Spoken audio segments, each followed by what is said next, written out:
Before we jump into any topics today, just wanted to point out the past few weeks we've kind of bounced around different backdrops, different locations. And the biggest reason for that is we don't really know what looks the best. So we're just going to keep trying out new spots and seeing what angle looks the best, what backdrop we like the most, and what backdrop y'all like the most. I hope everybody likes this one just because there's air conditioning in this one specifically. So, That's always a big plus. Yeah. I just was playing because I love the game. And it's scary to me. It's really easy for the game to become a job. Low six in his hands, whistle in his mouth. Man, kids out there playing the game, staying out of trouble, competing. I love it. All right. So talking to a couple people who have either watched or listened, and I brought this up to you. A lot of these people, they either know TK or they know me.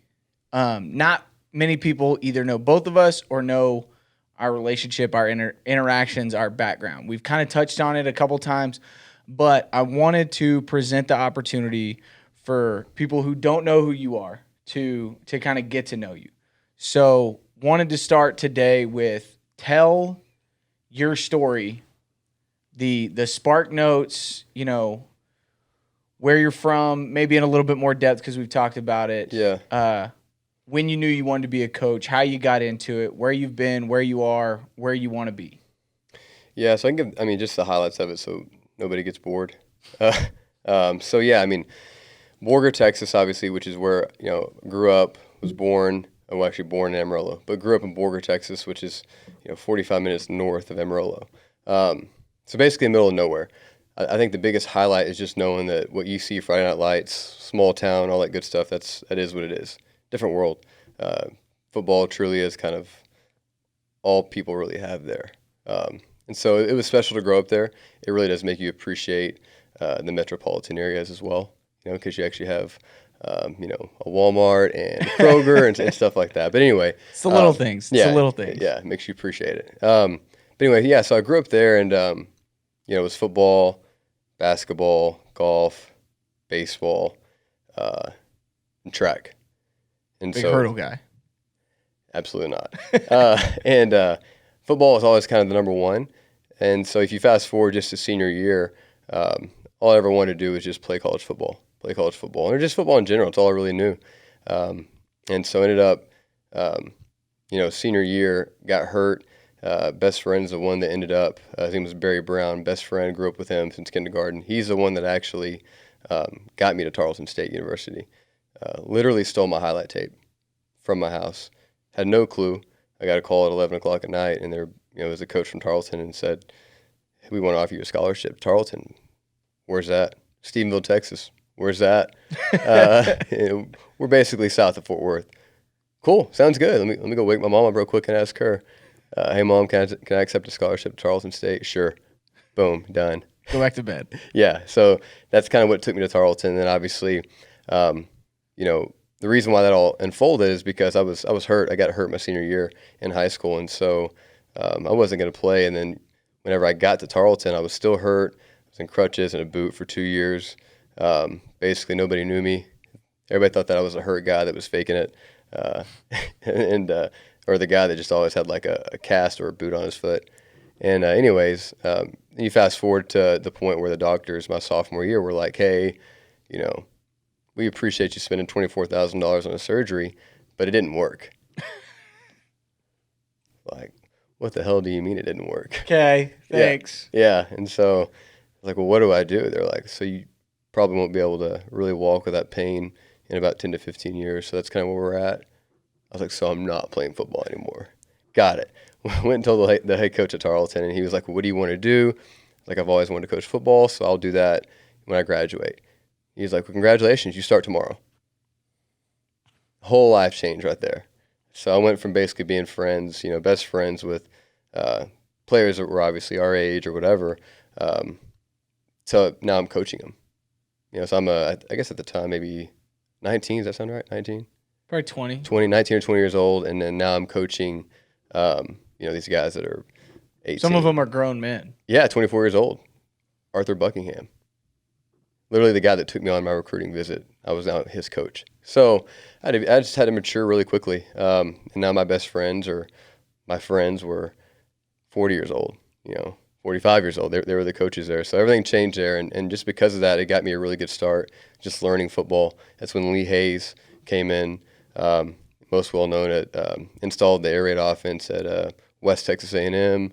I think he's actually at Baylor for a little bit as well. Yeah, so one of Morris's Guy Morris's big moves at Yeah. Baylor was they were going to bring in the air raid, introduce the air raid, and he brought in Lee, who ended up bringing like a big chunk of that West Texas A&M staff. Yeah. They had some success out there in Canyon. Yep. Brought Lee in, who brought a GA that was a quarterbacks coach, an O-line coach, all these guys. And then that didn't work out, and that led to Lee ending up at Tarleton. Oh yeah. And so he brought the air raid there, and that's where I initially learned the whole air raid. And he was probably one of the closest disciples to Mummy and Leach. And so it was straight air raid, truly just fine grass. What's the answer here for fine grass? And so learned that, and then you fast forward another year later, which is when you came in, and then learned more of the Brile system. And then I graduated, and right before I graduated, I was like, okay, what path am I going to take? Am I going to go be a middle school coach, hopefully at like a South Lake Carroll, or something like that? And then my alma mater, Borger, they ended up calling me, and they said, we want you to be the offensive coordinator. And so, and I've said this before, but obviously I wasn't ready for that. Wasn't even close to being ready for it. But took it, made a lot of mistakes that first year, and learned from it, obviously. Got better. And then after Borger, realized pretty quickly, like, man, I need to get somewhere, metropolitan area, Dallas, Austin. It's just different. It's just a different level of football there. I mean, obviously you have Canadian high school in the Panhandle, and you got great teams there, but I just wanted to be kind of in a bigger area. And so that's when my former head coach at Borger, Rusty Purser, called me and offered me the job at Taylor High School, which is right outside Hutto, right outside Austin. So I went to Taylor for 2 seasons. From Taylor, kind of bounced around and went to New Braunfels Canyon, was there for a year, and then Hutto, and then Lipscomb Academy for 2 years, and then now I'm here. So it's been to a lot of different places, made a lot of mistakes, learned a lot of things, and hopefully continue to grow. But the biggest thing that I want to make sure that the people watching, listening, whatever, that may not know who you are or that story is that for being still in your 20s, late 20s, but in your 20s, the skins are there, right? The trial by fire, the learning on the fly that led to some big steps and success. I mean, they're there.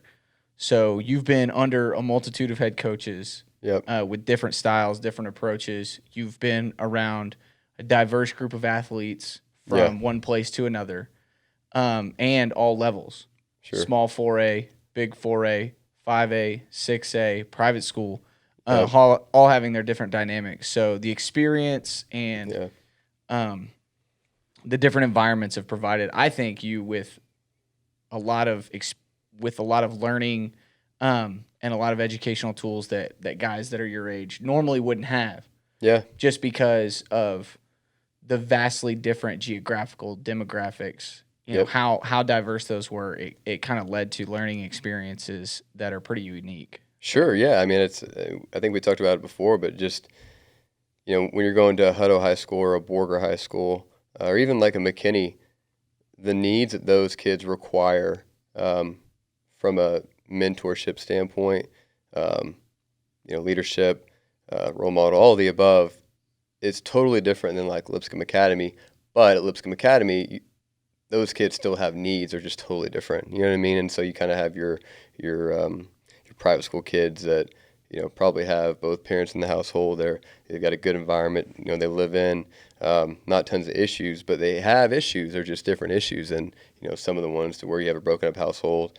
A kid doesn't get breakfast every morning. We gotta go pick him up and go get a McDonald's or whatever.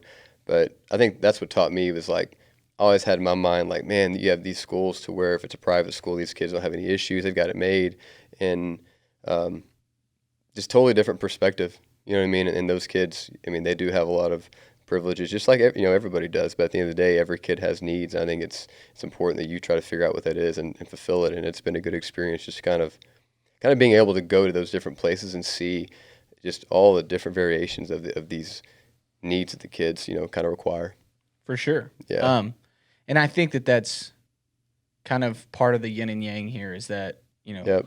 those experiences are so different than mine. Yeah. But we have the ability, I think, I can learn from yours. Hopefully you can learn something from mine. Yeah. And kind of try and mesh and mold those to best next step or best next decision. Yeah. So, well, I mean, I think in the same sense too, it'd be good for just like, I think as these people listen, hopefully they listen, but as these people listen, there's, they want to know more about us, hopefully, in regards of credibility and what are these guys talking about? Where are they from? I want to know more. And so I think to the same token, like it's important for them to know, where are you from? And we've talked about it before briefly, but I think it's better. We go in deeper detail with that. So tell them where you're from. Same thing. Everything you asked me, just give it back. yeah. So, not quite from West Texas, despite what some people here in Salina like to tell me. But born and raised, grew up in Weatherford. Marginal football at best. Yep. We competed a lot against the Metroplex, and the community, like especially parents directly tied, really tried to give it a unique, special feel. But at the end of the day, there were some things that there were just some genetic and other roadblocks that kind of kept us from really having that. You're on the edge of Fort Worth, so the ins and outs happen a lot more than I would imagine you experienced. But still, I had a great high school experience to the point where it allowed me to fall in love with sports. I was not one who knew when I was 8, 9, 10 years old that like I wanted to go play college football. There was a brief period of time where I really thought college baseball was going to be something that I heavily pursued. And then the summer going into my senior year, a switch flipped and I really fell in love with the game, the ins and outs, and learning how to do it. Not just this is my line on the play that I'd run Right. or the guy I block, but understanding who's going where, who's going there, and what they're trying to accomplish, why we're putting these pieces in different spots. And things didn't really pan out the way I wanted when it happened, but it ended up obviously being for the best. First day of school, broke my collarbone, missed first 4 games of my senior year, which allowed me to dive deeper into the learning aspect of the game. I started actually watching film on a regular basis. I'm still from a generation where game tapes were traded on VHS and then Facts. sometimes on DVDs. Yep. And so when I wanted to watch film, I had to go get my lunch out of the cafeteria, go to the field house. Hey, coach, can I get the Boswell Brewer game? I just want to watch the first half or whatever. Yeah, sure. Just bring it back before you go back to class, type thing. Yeah. And Sounds so old. right. So but when I broke my collarbone, I had way more time on my hand, right? And I wasn't exhausted from practice, and I wasn't this, and I wasn't that, but I wanted to be connected to the game. So it created that incentive to start diving into film. And from there, the love for the game grew. And when I came back, we had limited success. I said before, we lost first round of the playoffs. And I wanted more. I wanted to keep playing. And I started kind of seeing what I could do, knowing I had very little tape, knowing that I probably wasn't going to get any money. Started to try and venture out, get on the phone, find walk-on opportunities. Contemplated Texas State, contemplated Tarleton. And then by happenstance, I was introduced to the receivers coach at Baylor, Coach Phillips, who was under Hayes and them at the time, and had a phone conversation with him and had followed up with him a couple times. He said, come down here, fill out the paperwork, check the boxes, and we'll see you when school starts.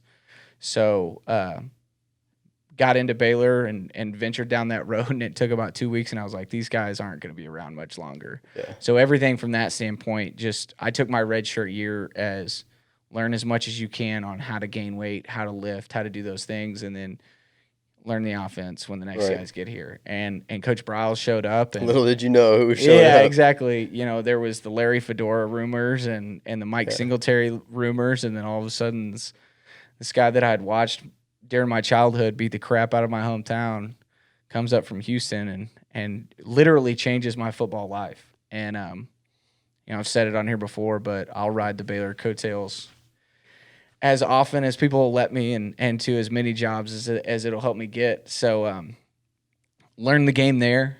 But going to a private school, walking on, and the student loan aspect, the tuition aspect, I was like, well, football's done. So I got a business degree, went and worked for a year, and basically told myself this sucks, and I feel like I'm dying every day sitting at this desk. So started applying for grad school, sent between the head coach, the offensive coordinator, and the receivers coach at Tarleton, I sent them over 150 emails. Yeah, you did. With resume, you know, cover letter, what I wanted to do, and eventually just pestered those guys enough until one of them emailed me back. That's Which that's literally what happened too, by the way, just so you guys know. I do remember like the OC being like, God, this guy's just like, he's pursuing it, he's persistent with it. Like, we just need to like, I guess, go ahead and hire him so he'll just shut up. I'm like, yeah, this guy must be a psychopath. I don't know, but end up being best friends. So yeah, so I eventually got down on campus, but head coach said he wanted me to start on the defensive side for two reasons. You know, all the student assistants and GAs were on the offensive side, but he was able to justify it, and I think it'll help you become a better play caller, et cetera, et cetera. And there was a lot of merit to that. So spent a year working on the defensive staff at Tarleton. We ended up winning the conference, Lone Star Conference champions. Never got my ring. If anybody wants to send this to Tarleton Athletics, just letting you know. But after that, you know, TK graduates. He's going to take his high school OC job at 23 years old. And I started, you know, I kind of got some bad advice and I listened to the wrong people, but I thought that high school would be a better avenue for me. So I spent the next 6 months getting, you know, into an alternative certification program, getting certified, and I landed in Salina. And, you know, I was a position coach for 4 years, or 3 years, and then got, you know, a little half coordinator title. And then, you know, this past year got promoted to offensive coordinator, but really got to spend those first few years, learning what it was like to be part of a traditional program, you know, and, you know, we spent a lot of time last week talking about culture and learning that, yes, they can be different from place to place, but learning what some of the foundational pieces were that worked here. And it changed my perspective a lot on a lot of things. I grew a lot from being in that position coach role, I think. People may say I didn't grow at all or learn anything, but I really do feel like it, you know, having to fight through, as an impatient person, having to fight through that desire, that need to go chase, you know, all over the state and run around town, and going here and going there and going here and going there. You know, really taking a deep breath and listening to that advice of, you know, program over position was an excellent learning opportunity, one that I'm very grateful for. Got to experience, walked in first year, we go 15-0, make it to the state championship game. I think high school coaching is the easiest thing in the world, and didn't experience any real adversity until the 8th play of the state championship when our quarterback broke his arm. So I've got to be part of, you know, somewhat almost perfect dream seasons. And then we've struggled here, and we've had to kind of spend those first few weeks finding out who we were, who we could count on, and how we were going to be successful. But those experiences, I would say, are the ones that really shaped and molded who I am as a coach. The two biggest turning points on why I always came back to it, even when I graduated college or even when I, you know, was trying to pick a major. My high school offensive coordinator and my position coach at Baylor, Mike Glaze, he asked me, he probably doesn't remember, but he asked me if I'd ever considered getting into coaching whenever, you know, I'd finished school. And I kind of scoffed and didn't really give a real answer. And then when I got to Baylor and Coach got hired and they brought in the new staff, Coach Babers, just when he realized that I wasn't going to go anywhere, that he was basically stuck with me in his position meetings, started challenging me to do some coaching type activities. And, whether it be setting up cut ups for meetings or running meetings because he's got things that he wants to do, or asking my opinion on, upcoming opponents, or, I remember I got really mad at him because I was put on Josh Gordon duty when we were at hotels in the season. If he's late to a meeting, you're late to a meeting. And I'm 21 years old. Like, this is bull crap. Like, I earned this spot, yada, yada, yada, getting all mad. But it was the best thing for the team. And now as a coach, just being like, that was genius, right? Absolutely, yeah. My role wasn't as defined as his. And so there were unique things that I needed to do to carry my weight. And that was a way that I could add value to the greater good. And getting to experience that without the explanation has shown me the value of it now as a coach. So that's really kind of, I got off tangential a couple of times, but that's really kind of who I am as a coach, where I've been, what I've been through, and where I am now. I thought you brought up a good point, and this is maybe off subject, but like, you have a lot of coaches that reach out to myself and you, and what do I need to do to be an offensive coordinator, and what, just from my experience, I've seen so many coaches just make themselves like they're constantly in pursuance of that. Like, oh, I should be the OC. I should be the OC. And they're not really where their feet are. And so I'll always end up asking the question, hey, you got to make a call sheet tomorrow for a game. What are you going to do? You ready for that? And most of them are like, and you have some that are like, yeah, I'm ready for that. I already have my template and whatnot. But a lot of them at that moment kind of realize like, oh, shoot, I just want to be an OC. I've been saying that, but I haven't actually been sitting back, learning from my OCs, creating my templates, creating my program, creating my philosophy. And you see it a lot, and it kind of goes back to they're chasing this and chasing that. Well, what happens when you get it? Are you ready? You know what I mean? It's a big deal for, at least for me, just when you do get that chance, make sure that you have your program ready to go. Because I remember whenever you were, talking about pursuing a head coach, that's what you're going to do in the future, and this and that, and you had those answers. You end up having your whole book made up for your head coach. You spent time doing it, and I know that it was a grind and it was frustrating at times because you had to stay up and do it. But you got your program built out now, and I think it's really important to have it as a coach. You think you're all the way done, and then one of your best friends reads it and it's like, "How come the name of the school changed?" You got to go back and reprint 16 copies that are wrong mascot yeah, name. Exactly. Or whatever. Yeah, and I think a lot of that, because the learning isn't always, it's not always this guy or that guy. It's not always like, hey, I've got to do what this guy does or I've got to do what that guy does. A lot of times it can just be, don't do what that guy does. Yep. Don't do what this guy's doing, but do that. A lot of the learning that I went through, it wasn't always, I'm going to do exactly that. I'm going to do exactly this. A lot of the times it was, okay, I see why he's doing that. Doesn't really fit my vision, my goal, my personality. Yep. But it's still a learning experience nonetheless. The ability to learn what to do and the ability to learn what not to do, they're equally valuable. And if you want to take it even further, the ability to learn from others' personal experiences, that's when you can really maximize your efficiency to understand who you are as a coach, what your program's going to look like, what your vision is, and really build those foundational pieces. Because there's been situations that you went through that I've been able to reflect on and say, okay, he went through this, he experienced that. What did he take away from it? How can I apply it to me? Mm-hmm. The movement from Taylor to Canyon. Yeah. There's a lot of people that would be on either side of the fence. Why would you do that? Why wouldn't you do that? Sure. Right? Yep. The pros and cons were listed out and they were weighed, and the conversations on how do you reach a decision. And then 20,000 feet, getting that hindsight view after the fact. Okay, we justified the decision because of these pros or because of these cons. Do they still hold up merit 4, 5, 6, 7 months down the road? Because if I come across a situation like that, am I going to approach it the same way? Right. So that was one of the biggest things for me, is just the ability to see it that way. All right. Hey, let's transition into kind of different topic. So state track meet this week, right? UL state track meet. Mm-hmm. What days are those? So 4A, I know we run Thursday. Usually in years past, they've paired them up. They'll put like two classifications together.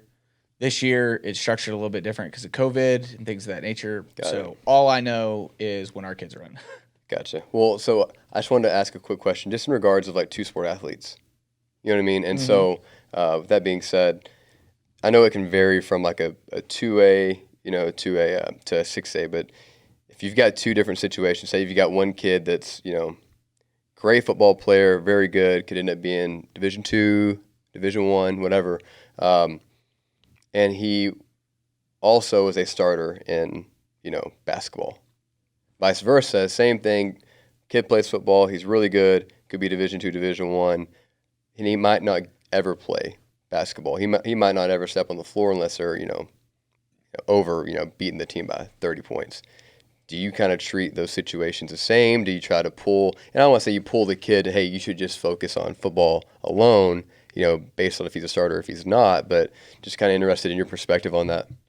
So, love this topic. Genuinely love this topic. Our team is, I don't want to say dealing with, we have a couple of different situations very similar to the hypothetical you're describing. We've got the kids that, they play football and they're either a phenom on the field or the court for another sport, or they're a role player, right? We've got those. And I think this is a transitional aspect of high school sports that is absolutely pivotal for, progress and moving forward with the push for specialization and year-round play and things of that nature. This is a conversation that's been going on for a few years now. But I think there's an approach that can be adopted or taken advantage of that is being missed a little bit, because I think that, you want those foundational pieces. I think playing multiple sports is pivotal. Absolutely. And not to beat a dead horse, but just the biggest reason being your movement from sport to sport is not the same, right? You're going to move different in your football practice or training than you do in your baseball practice or training. Yep. Which is still going to be different from your basketball movement or practice, training, track, soccer. All of these things, they have unique pieces that you're perfecting, techniques that you're perfecting that work different parts of the body, different muscle groups, et cetera, et cetera.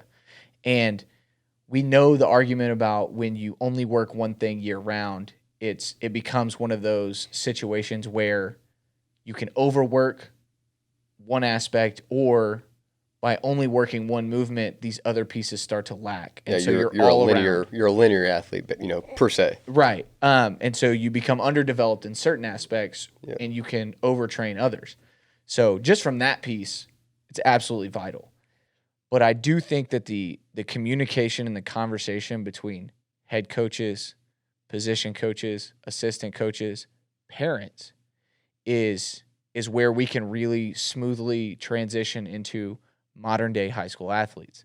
As the level of competition rises, as the expectation rises, the communication has to rise as well.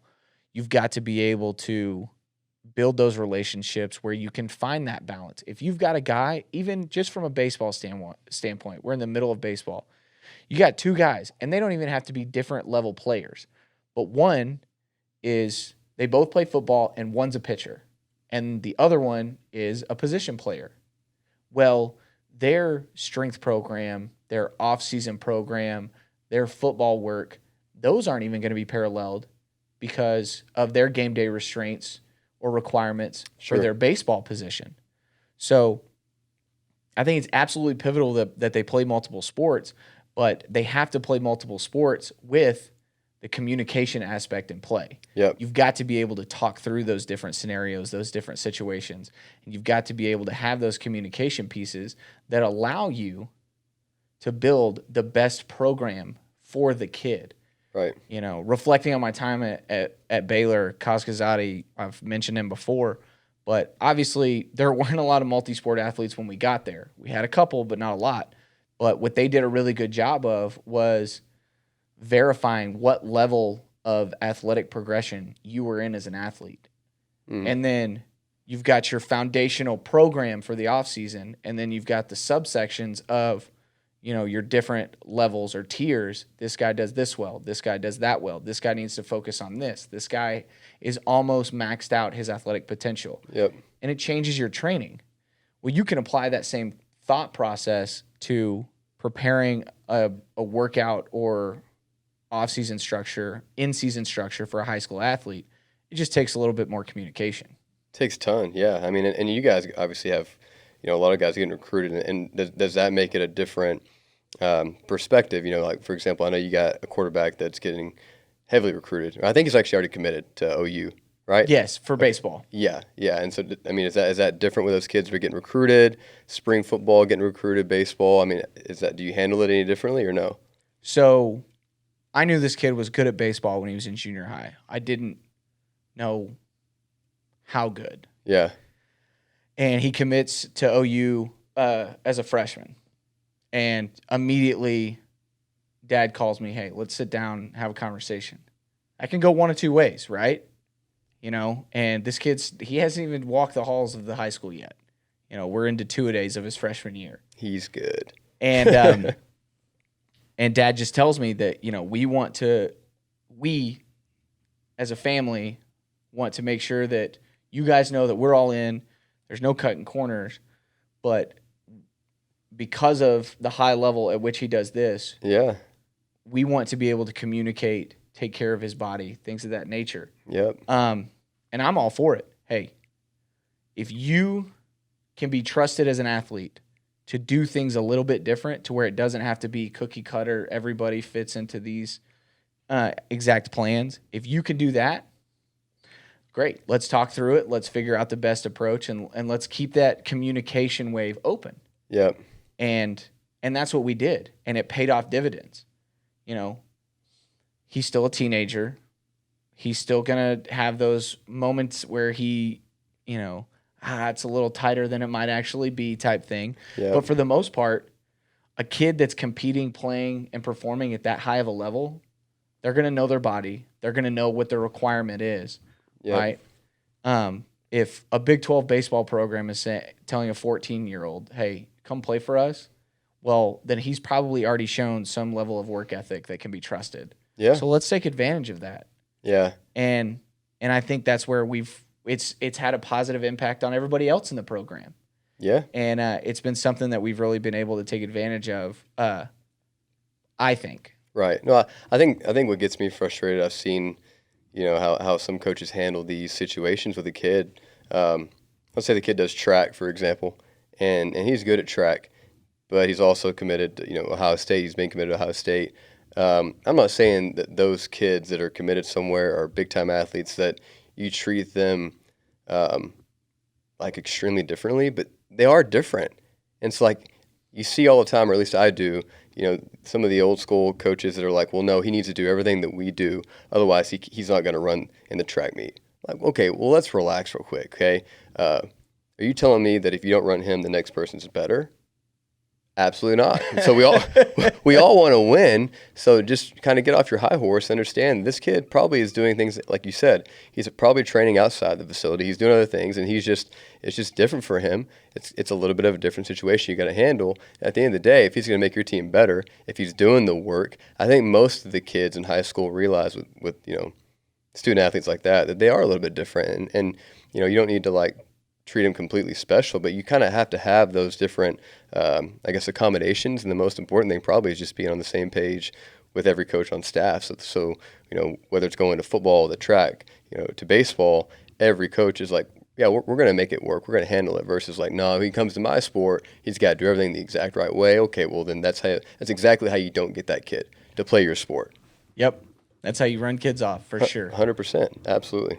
And, it's one of those things where the kid obviously has to earn the trust, right?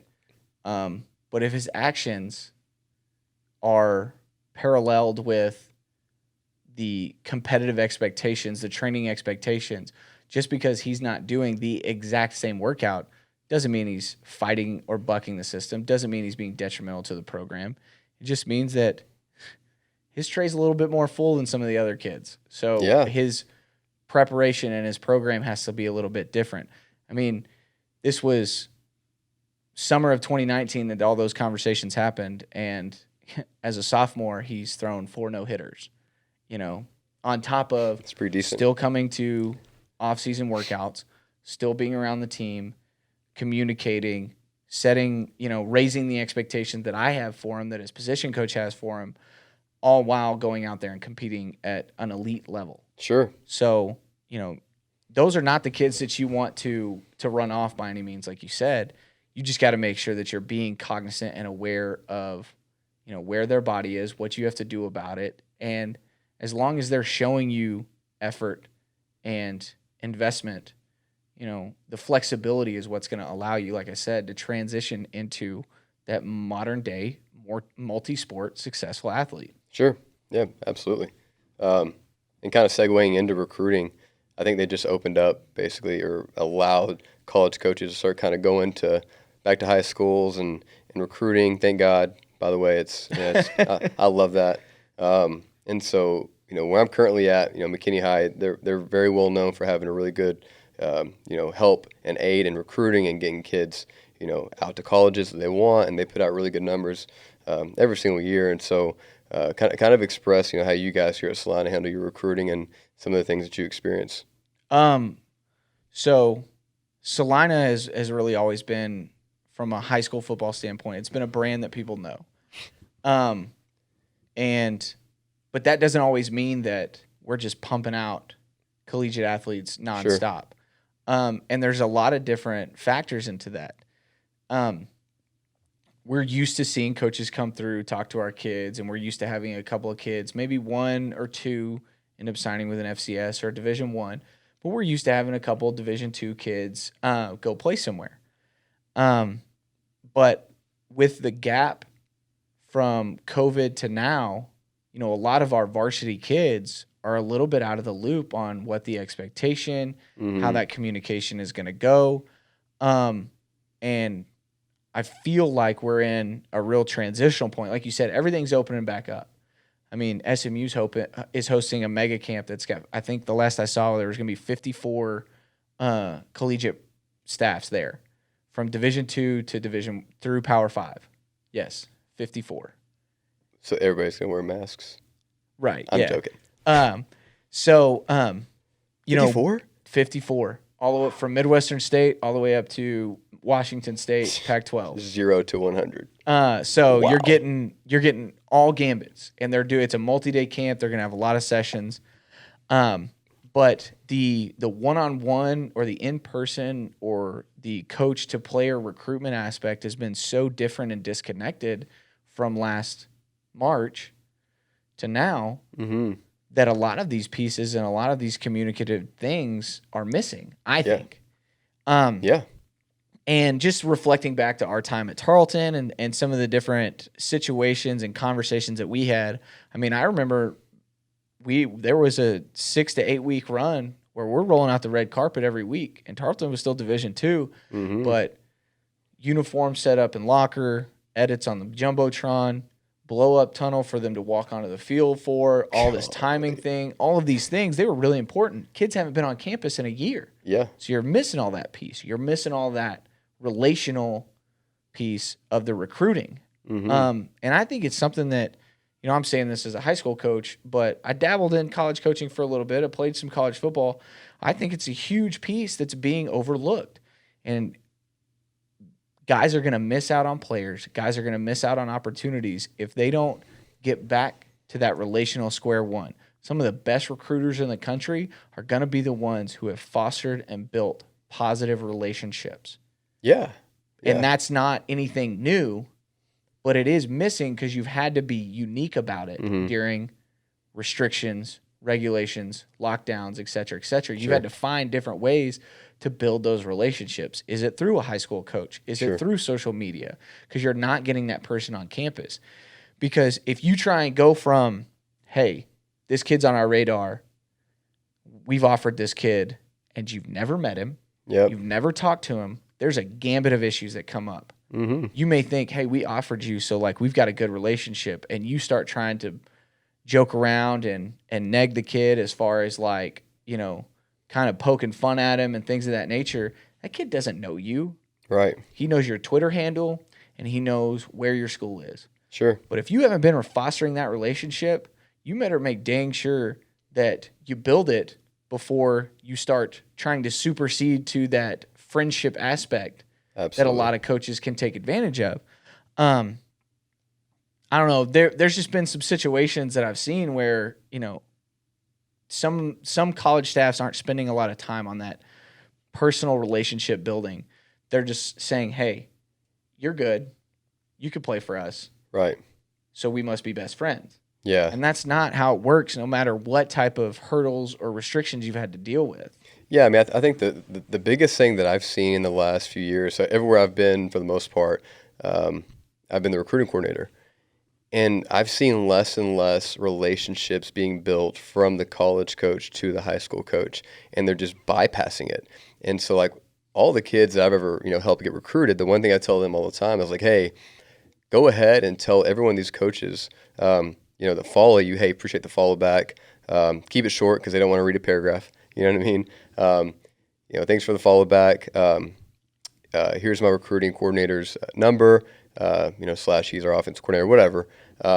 Feel free to hit him up anytime. Because that way then it's really a win-win. It's going to give that kid really multiple pathways of connecting with that coach. If it's a dead period, well, now that coach can at least reach out to myself and we can help push the kid. But more importantly, you'll see a lot of coaches who won't reach out to me. And a lot of times it's because those coaches don't want to, because they want to try to play the game with the kid. It's like I tell every kid, you got to know that there's a game. A lot of these coaches, unfortunately, they will play the game. You don't need to play the game. You need to be aware of the game. And if you're aware of the game, you'll be okay. But the moment that you start playing that game, you're just as bad as them. And so it's sad to see, but like you'll see these kids get an offer and post it on their Twitter, and you'll be in the coach's office and be like, hey, anybody know about the coach that offered him to Army or whatever? No clue. Didn't speak to one coach. It's like, man, at least like Michigan State, I think it was 2 years ago, at least they had the decency to call me, hey, coach, just want to let you know, we went ahead and offered so-and-so. I just wanted to kind of pay respects and make sure that you understood that. And he's a great kid. You've done a great job. Appreciate it. That one phone call pays huge dividends. And I'll remember that coach forever, and I want to send kids to that coach forever. No matter where he is. Yeah. Because you can trust him. Absolutely. Yeah. I mean, it's even if he's, at the longest yard university. Yeah, exactly. I mean, it's huge. And then the coaches that kind of feel, especially like your Division 1 AA, Division 2, you see a lot of those coaches that are kind of like almost kind of like on the high horse, like bypass us. And it's like, man, you don't understand. Like, a lot of these coaches actually have a pretty good relationship with these kids. And if you screw it up with us, then you're screwing it up with the kid as well, because we're not going to tell the kid, where to go, where not to go. But it's if that kid reached out to us and said, hey, coach, have you talked to this coach yet from this university? No. Really? I'm like, yeah, he said he was going to call 4 or 5 times, but he didn't. That's going to come off as weird, from that kid. And can we trust you or not? And it's just that one simple phone call. And I think a lot of it, too, is these coaches are trying to get more and more schools each day, compared to where it was a few years ago. It's like, they kind of took time into the investment. And I get it. I mean, I'm not sitting here saying that I would do a better job. I would at least I would know this perspective, and I would try to take the time for that. But you kind of see it now, especially more than ever since COVID, and it's sad. 100%. I mean, there's 2 stories that really kind of pop in my head when it comes to what modern day recruiting looks like. And I say modern day. When I was in high school, one of my best friends he was a Power 5 recruit. He was a 4-star defensive end, absolute freak. Wasn't in a program that was going to turn him into a 5-star, but he could play anywhere as long as he went redshirt and did his thing. And he ended up bouncing around the NFL for a little bit, but committed to A&M August of his senior year. And committed, but conversations that we had was, I like A&M, but I'm still listening. It was a soft verbal. It wasn't anything crazy back when Rivals did. Soft verbals, right? Well, then Mike Sherman gets hired, and he starts kind of exploring into December, January, some official visits that they get and things of that nature. And he goes on his visit to Notre Dame, and the whole relationship aspect of his perception, the coaching staff at A&M and him, changed within that one visit. Now the pressure's on. We got kids that want to come here. I need an answer right now. And you're pressuring a 17, 18-year-old kid to make a life-altering decision, legitimately a life-altering decision right there on the phone in that moment, right? And ultimately it backfired. Yeah. He didn't go there. Sure. He went to Notre Dame. Yep. And he ended up playing for a national championship. And he never got over how that conversation went. And, it left a bad taste in his mouth. Right. And then I fast forward. So I said 2, it's really 3. Then I fast forward to a story I just recently heard about our boy Marco, who's now at Washington State. He was down in the Valley. He was a recruiting coordinator at his school. Mm-hmm. And he, I guess, was making a road trip or something. And he calls my buddy Jeff Lepak over at McNeese. Says, hey, man, I just want to stop through, talk some ball, talk about, I'm kind of handling the recruiting stuff down here at Memorial. Just wanted to kind of get some feedback on things maybe I could do better to help these kids or to have a better understanding realistically of where they might be. But you got to take advantage of that. You got a coach who is driving from the Valley to Louisiana to stop and have a conversation, not just about the game of football. What can I do to help these kids? Mm-hmm. If coaches, and he is unique, Marco is unique in a lot of different ways, but that thought process isn't here in the state of Texas and all over the country. There are coaches all over the country. What can I do to help these kids that want to go play at the next level? What can I do? And if your response to a thought process or a mindset of a coach is to circumvent the system, you're doing everybody a disservice. Mm-hmm. Let that guy be the honest one. Anytime I've ever presented a kid to a coach, look, man, here's where I am. I think this about him. All I'm looking for is yes, no. If you get back to me in a day, a week, a month, I just want to know if you see him the same way I do or if you don't, because I can take it. And when I take it, I can go and relay that information to the kid. Yeah. Through the relationship I have with him. So it's not just some guy from a school that's 1,000 miles away going, hey, we don't really think you're up to our standards, right? It saves you from having to have a negative impact on a potential relationship of recruiting. Yeah. Let me be that buffer. When you circumvent that system, it's going to burn bridges. Yep. We just had a kid who had an offer, didn't really know a lot about the school because it kind of things started to come to fruition when lockdown, they hadn't released the opened up the dead period, whatnot. Coach made a comment that could be taken a multitude of different ways. It could be, I'm just messing with you. Yeah. I'm dead serious. Or it could be taken a lot of different ways. Yeah. Fact of the matter is you don't know the kid. I know the kid. Okay. And that's not to say that I'm doing anything better than you.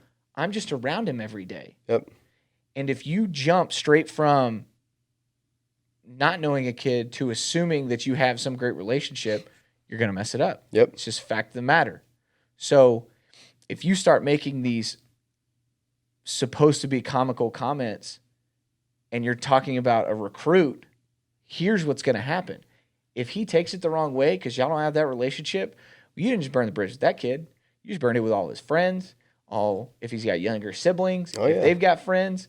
You just kind of put, the scarlet letter on your program from a recruitment standpoint, and I didn't have anything to do with it. Right. I didn't have to tell them don't go there. You did that on your own. Absolutely. So why not use the coach? Why Sure. not use the high school coach? And I know that the association talks about it all the time.